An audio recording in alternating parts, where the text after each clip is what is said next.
शहरियत कानून पर मरकजी वजीर बराए अक़लियती उमूर मुख्तार अब्बास नकवी का कहना है कि अक़लियतों के आईनी हुकूक और शहरियत पुख्ता है, इससे किसी को शहरियत ख़त्म नहीं होगी।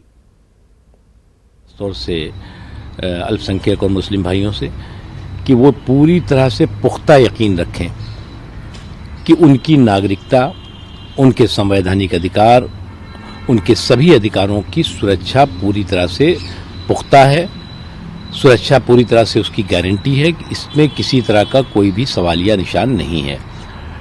जो लोग झूठ के झाड़ से सच के पहाड़ को छिपाने की कोशिश कर रहे हैं, उनकी मंशा और मकसद को उन्हें समझना चाहिए और गुमराह ना हो, सच्चाई का साथ दें।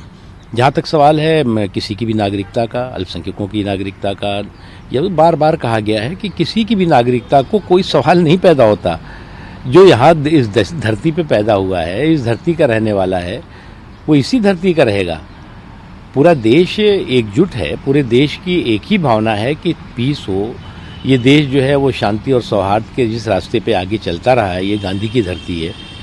इस गांधी की धरती पर अहिंसा का कोई स्थान नहीं है।